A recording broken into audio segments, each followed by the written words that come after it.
स्वामी समर्थ. नमस्कार मंडळी, स्वागत आहे तुमचं आपल्या मराठी यूट्यूब चॅनलमध्ये.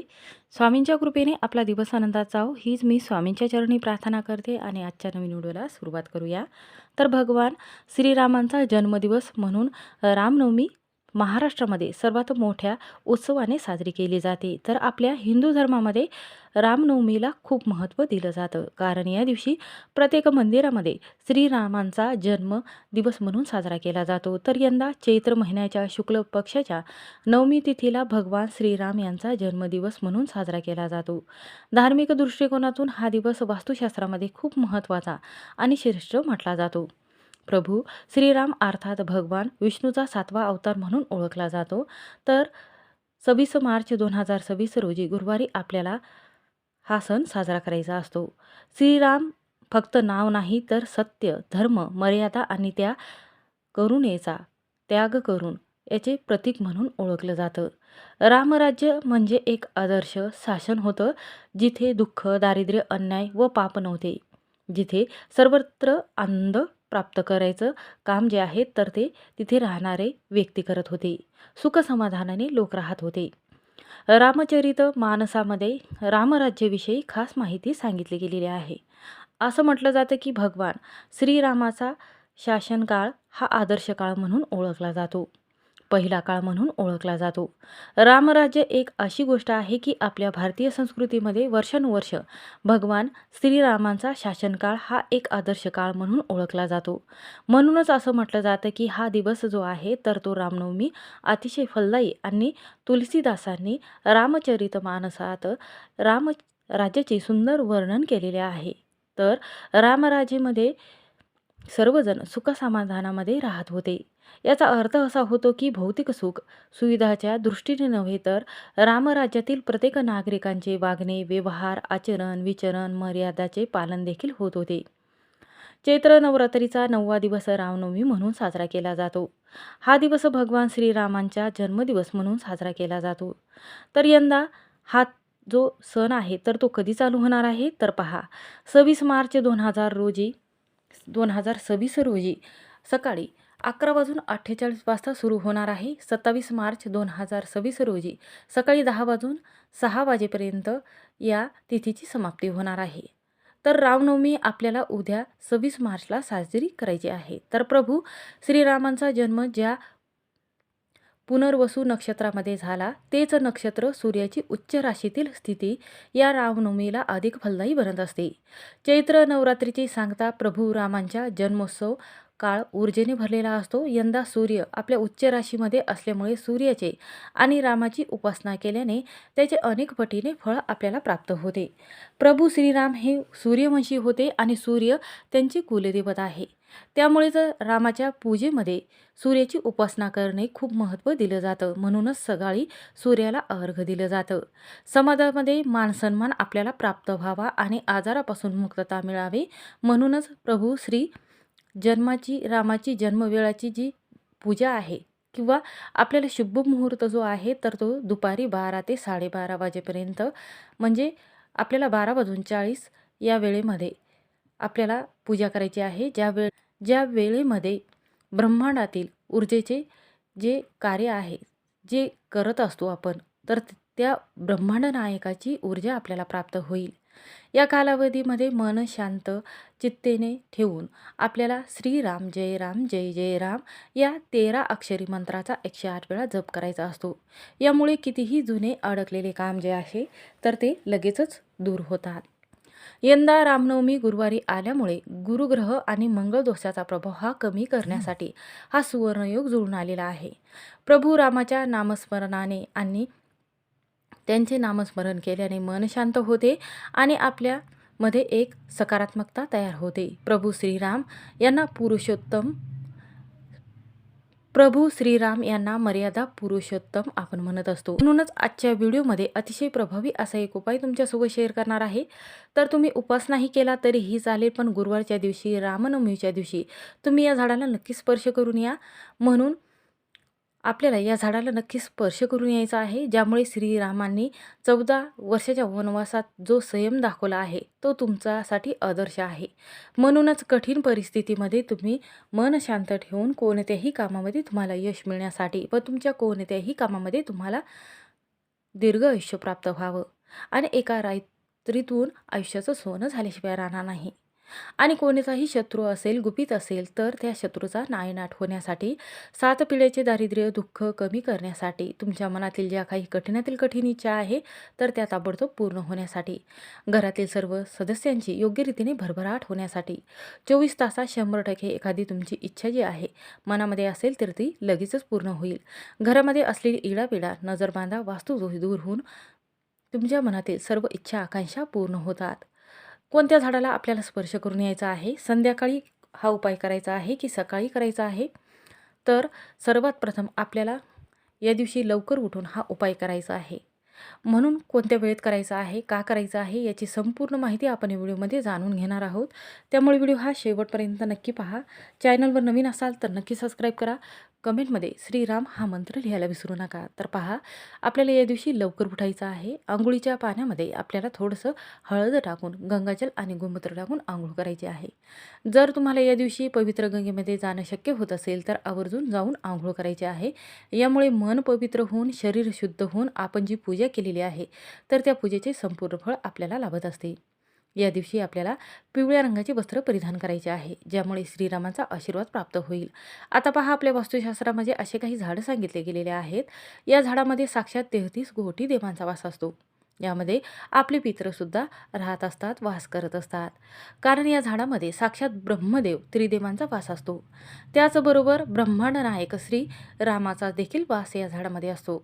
तर वास्तुशास्त्रामध्ये पौराणिक कथेमध्ये असं सांगितलं आहे की भगवान श्री विष्णूने राक्षसाचा वध करण्यासाठी 7वा अवतार जो आहे तर तो रामाचा घेतला होता. भगवान श्रीराम यांचा जन्म जो आहे तर तो अयोध्येमध्ये दशरथ राजा जो आहे आणि राणी कौशल्य यांच्या पोटी झाला होता. म्हणूनच दरवर्षी रामनवमी जी आहे तर ती मंदिरामध्ये किंवा घरच्या घरी आपण साजरी करू शकतो. प्रभू श्रीराम यांचा जन्म जो आहे तर तो मध्यकाळी दुपारी 12 वाजता ते 1 वाजेपर्यंत आपण पूजा जी आहे तर ती करू शकतो. या वेळेत त्यांचा जन्मदिवस म्हणून साजरा केला जातो. तर या दिवशी जर तुम्ही नित्यनेमाने पूजा करून, अभिषेक करून, त्यानंतर दिवसभर उपास करून दुसऱ्या दिवशी हा उपास सोडायचा असतो. उपास केल्याने आपल्या मुलांच्या कोणत्याही कामामध्ये त्याला यश मिळत असते. त्याचं भौतिक संरक्षण त्याला प्राप्त होते. ज्या दिवशी श्रीराम यांचा जन्म झाला होता तर त्या दिवशी राहू, केतू, सूर्यदेव, अग्निदेव या सर्व ग्रहांचा योग्य रीतीने निर्माण झाल्या होत्या. त्या दिवसापासून हे जे ग्रह आहेत तर ते आपल्या राशीमध्ये उच्च पदामध्ये सर्व आपल्या जीवनामध्ये कार्य जे आहे तर ते करत असतात. यांचा जन्मदिवस म्हणून हा खूप महत्त्वाचा आणि श्रेष्ठ म्हटला जातो. म्हणूनच रामनवमी जी आहे तर ती खूप खास म्हटली जाते. म्हणून या दिवशी या झाडाला स्पर्श केल्याने श्रीकृष्ण आणि माता लक्ष्मीचा आशीर्वाद प्राप्त होतो. जी झाडे मी तुम्हाला सांगणार आहे तर या झाडामध्ये साक्षात ब्रह्मदेवाचा वास असतो. तर पहा, रामनवमीच्या दिवशी काही उपाय करत असतो तर या झाडाला स्पर्श केल्याने जी देवी शक्ती आहे तर ती आपल्या संपूर्ण शरीरामध्ये एक जागृत अवस्थेमध्ये भ्रमण करत असते. त्यामुळे आपल्या कोणत्याही कामामध्ये आपल्याला यश हे नक्कीच मिळत असते.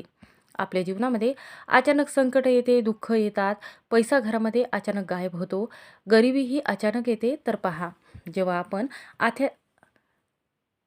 आपण अशा तिथीवर काही उपाय करतो किंवा सेवा करतो तर त्याचा प्रभाव जो आहे तर आपल्या संपूर्ण कुटुंबावर होतो, नाहीतर आपल्यावरही होत असतो.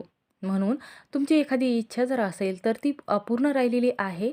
पहा, आपल्या जीवनामध्ये अशा काही समस्या येतात की मुलांच्या अभ्यासामध्ये भरभरून यश मिळत नाही, घरामध्ये वादविवाद चालू राहतात, घरामध्ये भरपूर कर्ज झालेलं आहे, कर्ज झालेलं असून तरीही सुद्धा आपल्याला दुसऱ्याकडून पैसे मागावे लागतात. त्यामुळे घरामध्ये इतके वाद होतात की घरामध्ये एकोपा राहत नाही किंवा भावाभावांचं पटत नाही. आपल्या घरामध्ये पैसा असूनही त्याचं सुख आपल्याला घेता येत नाही. मानसिक, शारीरिक त्रास आपल्याला जाणवतो. घरामध्ये आपल्याला एकटं असल्यासारखं जाणवतं. एक प्रकारचं दडपण आपल्यावर असल्यासारखं वाटतं. जीवनामध्ये प्रत्येक कामामध्ये आपल्याला असं वाटतं की संपूर्ण कुटुंबाची जबाबदारी आपल्याला घ्यावी लागते. त्या जबाबदारीमध्ये आपण कुठे कमी पडतोय का, हे आपल्याला सतत जाणवत असते. आपण एवढे प्रयत्न करतो की त्या प्रयत्नाऐवजी आपल्या हातामध्ये दडपण येते, कमजोरी येते आणि आपण कोणत्याही कामामध्ये यशस्वीरित्या पूर्ण करू शकत नाही. म्हणून उद्या सकाळी उठल्यानंतर आपल्या मनातील इच्छा पूर्ण होण्यासाठी, गरिबी दूर होण्यासाठी हा उपाय करायचा आहे. या झाडाला नक्कीच स्पर्श करून यायचा आहे. त्याचबरोबर मुलांच्या जीवनात जर अडचणी एखाद्या शत्रूमुळे येत असेल, तर तो शत्रू शेजारचा असेल, मित्र असेल किंवा कोणताही असेल, त्यांच्या कोणत्याही कामामध्ये, अभ्यासामध्ये यांच्यामुळे नुकसान होत असेल, नोकरी लागत नसेल, मनामध्ये भीती निर्माण होत असेल, दडपण असेल, तर हा उपाय केल्याने मुलांचे सर्व शत्रू संपतात. म्हणून शत्रूचा नायनाट करण्यासाठी, नष्ट करण्यासाठी हा उपाय खूप प्रभावी म्हटला जातो. तर पहा, संपूर्ण ब्रह्मांडामध्ये किंवा गरुड पुराणामध्ये असं सांगितलं गेलेलं आहे की प्रभू श्रीराम यांनी हा जन्म जो आहे तर तो राक्षस जो रावण आहे तर त्यांचा वध करण्यासाठी घेतला होता. शत्रूचा नाश होण्यासाठी हा उपाय जो आहे तर तो खूपच प्रभावी म्हटला जातो. श्रीराम किंवा श्रीकृष्ण बाळ असेल तर त्यांचा अभिषेक करायचा आहे सर्वात प्रथम आणि त्यांना अष्टगंध पिवळ्या रंगाची फुले, सुंठवड्याचा नैवेद्य, पिवळ्या रंगाची मिठाई हा नैवेद्य दाखवून, खिरीचा नैवेद्य दाखवून आपल्याला तुळशीचा मंजुळाचा हार असेल तर हा अर्पण करायचा आहे. त्यानंतर शुद्ध तुपाचा दिवा आपल्याला गाईच्या तुपाचा लावायचा आहे. घरातील वातावरण शुद्ध करून घ्यायचं आहे. आता हा उपाय करण्यासाठी एक ताट घ्यायचा आहे. तांब्याचा कलश शुद्ध पिण्याच्या पाण्याने भरून घ्यायचा आहे. थोडंसं गंगाजल आणि साखर, गुलाबजल किंवा गुलाबाच्या पाकळ्या त्यामध्ये टाकायच्या आहेत. कच्चं गाईचं दूध टाकायचं आहे आणि त्यानंतर थोडीशी हळद टाकायची आहे. त्यानंतर आपल्याला मातीची पंती घ्यायची आहे. त्यामध्ये आपल्याला फुलवत जी आहे तर ती घ्यायची आहे. तुपाचीच घ्यायची आहे, गाईच्या तुपाची. त्यामध्ये थोडीशी हळद टाकायची आहे आणि त्यानंतर आपल्याला पांढरे जे अखंड तांदूळ आहे तर ते घ्यायचे आहे. तुटलेले तांदूळ चुकूनही घ्यायचे नाही. त्यानंतर आपल्याला 2 चम्मच तांदूळ घेतल्यानंतर आपल्याला काय करायचं आहे तर त्यावर हळद आणि कुंकू टाकायचं आहे. पिवळे किंवा लाल हे तांदूळ करून घ्यायचे आहेत आणि त्यानंतर आपल्याला जायचं आहे शमीच्या झाडाजवळ. शमीच्या झाडामध्ये साक्षात देवी देवतांचा वास असतो. तर शमीच्या झाडाला वास्तुशास्त्रामध्ये खूप महत्त्व दिले गेलेलं आहे. जेव्हा आपण भगवान शंकराच्या पिंडीवर जेव्हा आपण बेलपत्र अर्पण करतो आणि शमीपत्र अर्पण करतो तेव्हा राहू केतू या ग्रहाचा दोष जो आहे कमी होतो आणि ते शांत होतात. म्हणून एवढं महत्त्व शमीच्या पानाला दिलं जातं. शमीच्या झाडाला धार्मिक वास्तुशास्त्रामध्ये सुवर्ण पक्ष हे नाव दिलं गेलेलं आहे. तर असं म्हटलं जातं की हे शमीचं वृक्ष जे आहे तर हे प्रभू श्रीरामांच्या संबंधित आहे. तर वास्तुशास्त्रामध्ये याला प्रथम पूजनीय असं नाव दिलं गेलेलं आहे. जेव्हा प्रभू श्रीराम यांनी राक्षसावर म्हणजेच रावणावर हल्ला केला होता तेव्हा प्रभू श्रीरामाने यांची विधिवत पंचोपचारे या शमीच्या झाडाची पूजा केली होती आणि त्यानंतर विजय प्राप्त त्यांना झालं होतं. अयोध्येमध्ये परत आले होते. म्हणून आपल्या जीवनातील जे काही शत्रू आहे तर ते नष्ट होण्यासाठी म्हणून तर हा उपाय केला जातो. असं म्हटलं जातं की पांडव आणि जे राम आहेत तर त्यांनी जे शस्त्र आहेत तर शमीच्या झाडाखाली लपवून ठेवले होते. त्यामुळे ते सुरक्षित राहिले होते. त्यानंतर शमीपत्र जे आहे तर ते शिवपिंडीवर सुद्धा अर्पण केले होते. म्हणूनच असं म्हटलं जातं की सर्वात प्रथम आपल्याला या झाडाजवळ जायचं आहे आणि त्यानंतर म्हणूनच या झाडाची पूजा केली जाते. म्हणून सर्वात प्रथम आपल्याला एक दिवा शुद्ध तुपाचा जो फुलवात आहे तर ती लावून घ्यायची आहे आणि त्यानंतर आपल्याला काय करायचं आहे, जे जल आणलेलं आहे तर ते अर्पण करायचं आहे. श्रीराम श्रीराम जय जय राम हा मंत्र म्हणायचा आहे. श्रीराम जय राम जय जय राम हा मंत्र म्हणायचा आहे आणि त्यानंतर हे जल अर्पण करायचं आहे. आणि त्यानंतर आपण जे तांदूळ आणलेले आहेत तर या झाडाच्या मुळाशी अर्पण करायचे आहेत. हळदी कुंकू अक्षता पिवळ्या रंगाची फुले अर्पण करून दोन्ही हात जोडून आपल्याला आपल्या मनातील इच्छा व्यक्त करायची आहे. या झाडाला स्पर्श करून आपल्याला श्रीराम या मंत्राचा जप करायचा आहे. 11 वेळा पिवळ्या रंगाची फुले अर्पण करून 11 वेळा आपल्याला श्रीराम या मंत्राचा जप केल्याने सर्व कामामध्ये आपल्याला यश मिळते. म्हणून हा उपाय करून पहा, सर्व कामामध्ये तुम्हाला यश मिळेल. श्री स्वामी समर्थ. व्हिडिओ आवडला असेल तर स्किप न करता शेवटपर्यंत नक्की पहा.